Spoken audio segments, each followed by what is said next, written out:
Une ville nouvelle est née ici en 1972 au milieu des champs. Et elle vit même intensément à certains jours. Pourquoi et comment? Nous l'avons demandé au professeur Michel Watrin, le père de Louvain-la-Neuve, qui l'a rêvée et construite.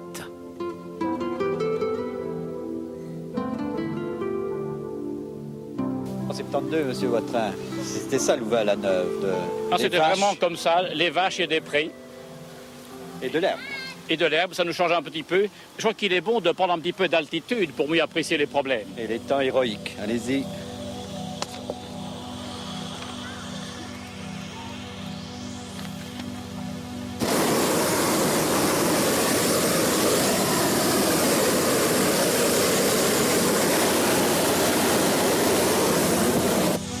Mais je crois qu'effectivement, pour comprendre Louvain-la-Neuve, il faut prendre de l'altitude. Parce que qu'est-ce que Louvain-la-Neuve?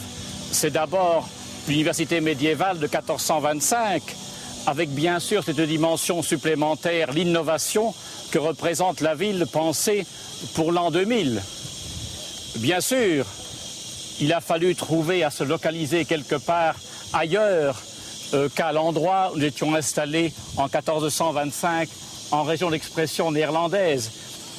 Et c'est ici, à 30 km de Leuven, en territoire wallon, à l'invitation des autorités communales d'Ottignies et du comte du Monceau, que nous sommes installés au cœur de l'Europe, parce qu'il suffit de voir où nous sommes.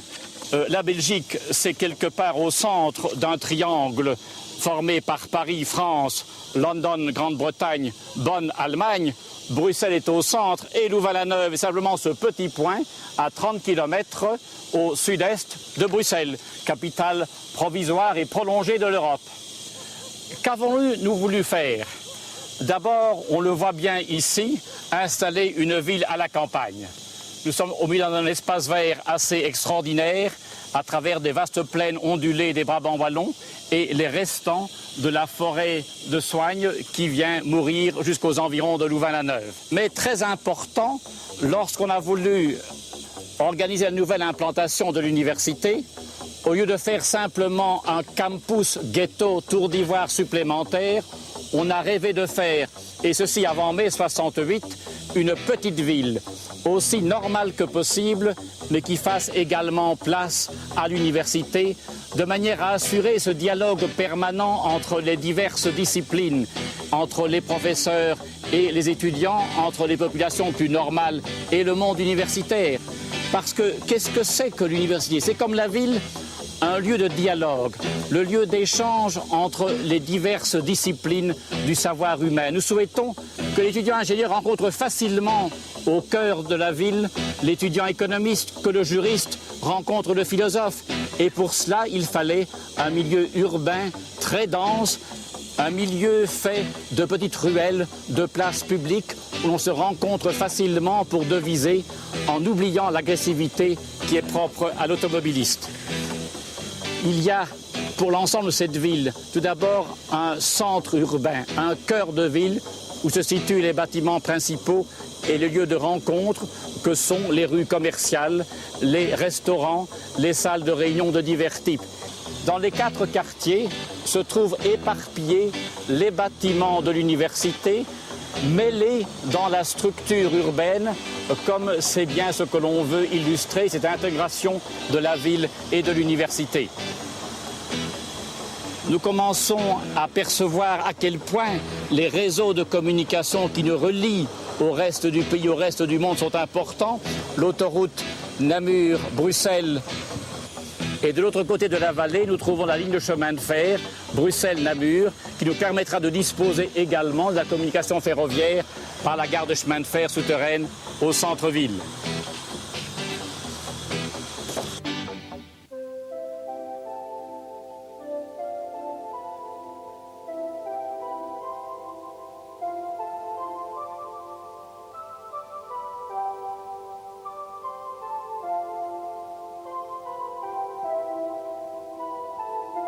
C'est une ville ouverte aux jeunes.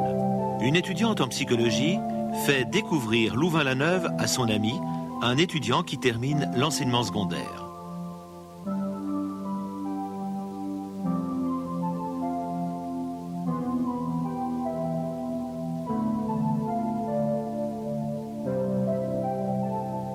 il faut découvrir la ville, les maisons communautaires des étudiants.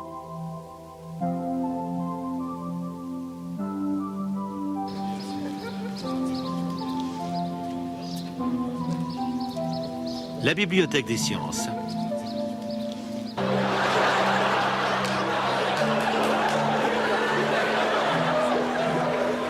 Et même le professeur de biologie peut être créé.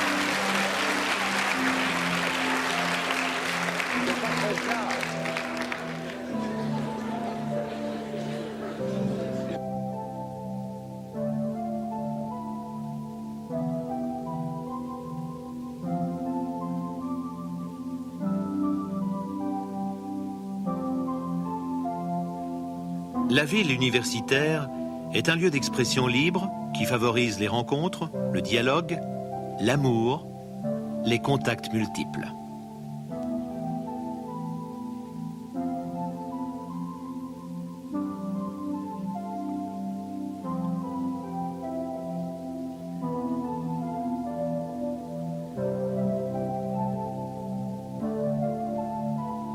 L'Agora est le lieu central de la cité, réservé à la contestation, aux jongleries de l'esprit et à l'échange d'arguments politiques ou sociaux.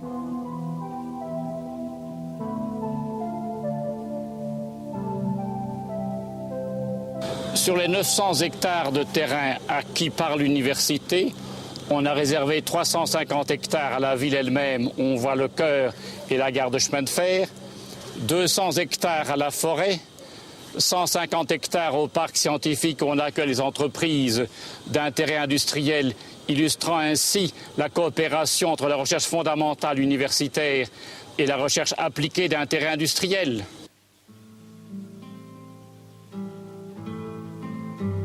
Le parc scientifique, qui rassemble dès maintenant une trentaine d'entreprises d'intérêt universitaire, est le prolongement naturel d'une ville équilibrée qui assure de l'emploi sur place. Il ne peut accepter que des activités non polluantes dans un cadre de verdure. Chaque entreprise doit apporter sa part de culture sous forme d'œuvres d'art, sculptures d'artistes belges, Bury ou Strebel, créées pour des entreprises internationales ou nationales.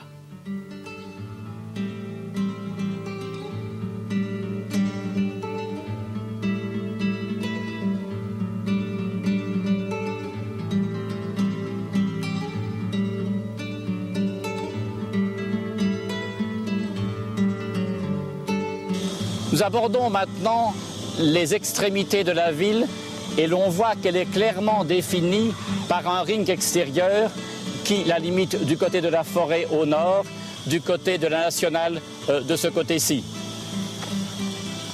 Ce qui est maintenant fondamental du point de vue du parti urbain que nous avons choisi, c'est que faisant l'évaluation critique des villes contemporaines qui deviennent inhumaines parce qu'envahies par l'automobile et de trop grandes dimensions, nous avons nous proposé une ville de petite dimension qui assure la priorité aux piétons.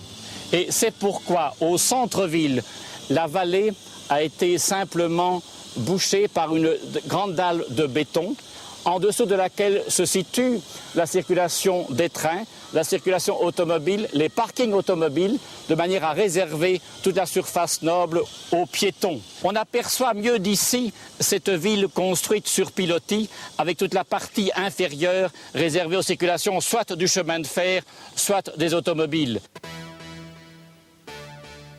La densité des bâtiments et la proximité de la faculté de droit et de la faculté des sciences économiques visent à favoriser le dialogue interdisciplinaire.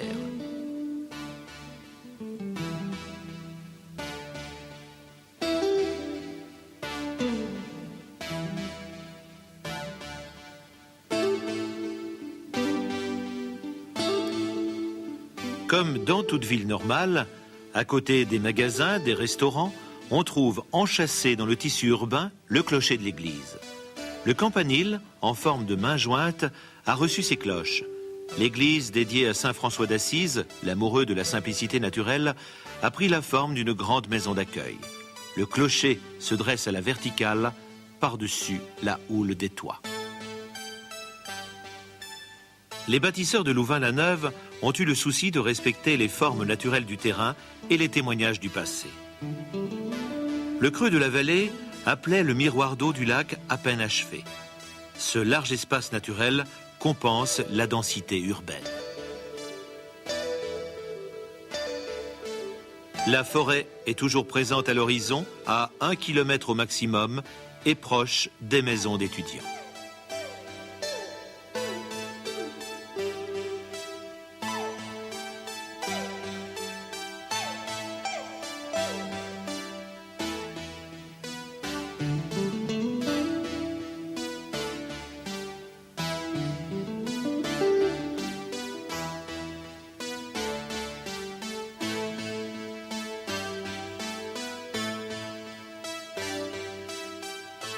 Les vieilles maisons, les anciens hameaux ont été préservés.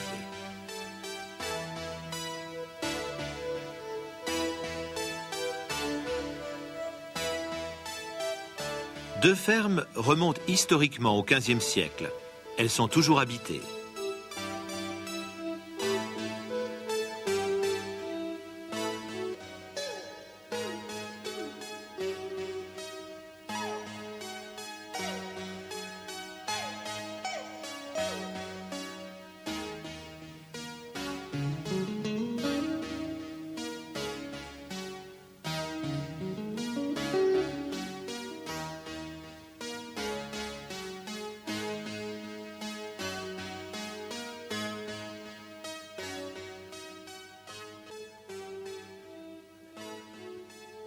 La grange de la ferme de Bloquerie a été transformée en théâtre expérimental, le centre d'études théâtrales de l'université qui détient les archives de Jean Villard y est installé.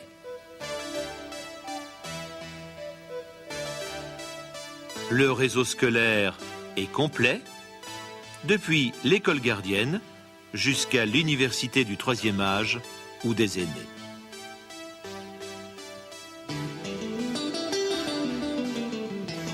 Une grande fresque de Claude Rahir, haute en couleurs, relate l'histoire de l'université depuis le XVe siècle jusqu'à nos jours, sous forme de petits poèmes écrits en 21 langues différentes.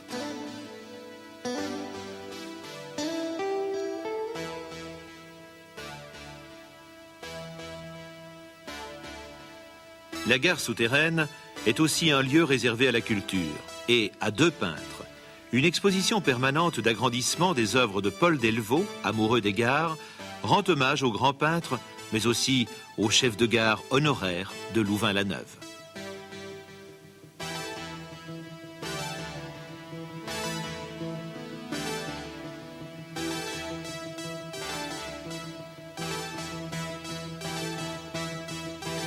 Thierry Bosquet, décorateur de Béjart, suggère la ville universitaire baroque à l'italienne.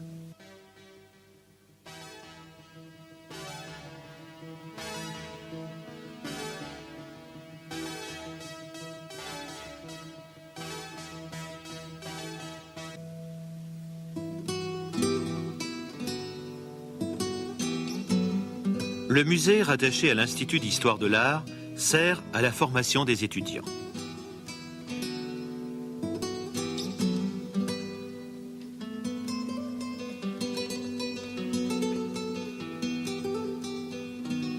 Mais il est également ouvert à tous les visiteurs du dimanche qui peuvent se nourrir d'art médiéval ou contemporain, de grec ancien ou d'art contemporain, d'art africain, mexicain et autres.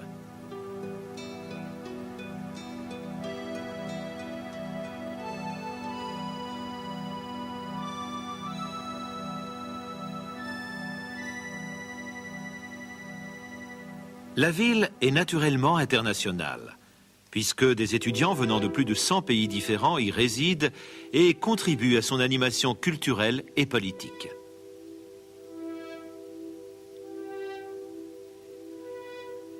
Elle est ouverte à toutes les religions, du séminaire Saint-Paul pour prêtres étudiants, à l'église Saint-François et à la mosquée de Louvain-la-Neuve à l'intention des musulmans.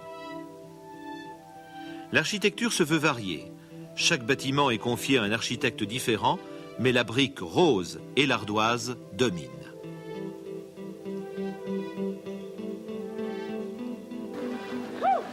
La ville est faite pour accueillir l'événement.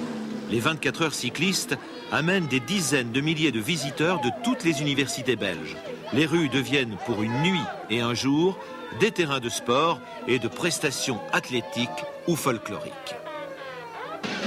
Les associations régionales d'étudiants apportent de tous les pays du monde la richesse de leur folklore. Ici, les étudiants de Mons ont répété à Louvain-la-Neuve le fameux combat de Saint-Georges et du dragon, le dragon de l'Orient comme de l'Occident.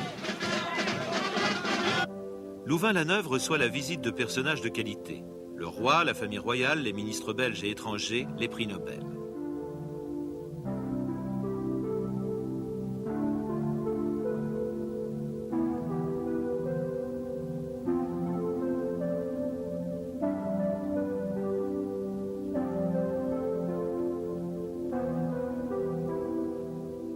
Le pape Jean-Paul II y a prié dans la nouvelle église. Accueilli par la chorale de l'université et par la foule massée sur la Grand Place, il s'est adressé à la communauté universitaire.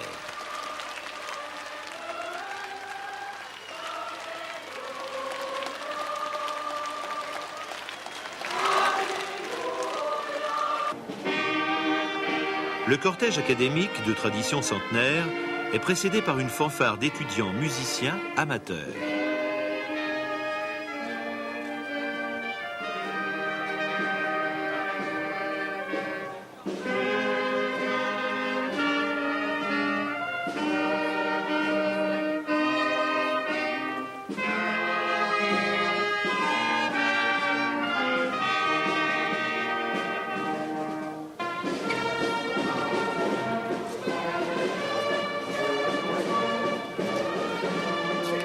Les autorités de l'université sont précédées des massiers, symbole du pouvoir.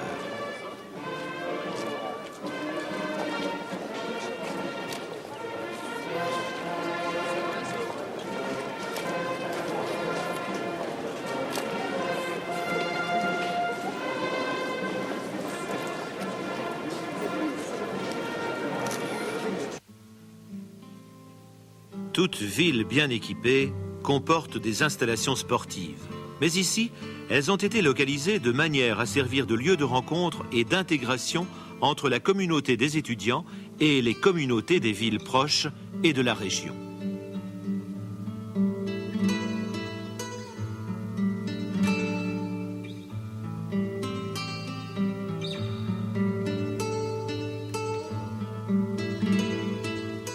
La forêt est toujours à distance piétonne.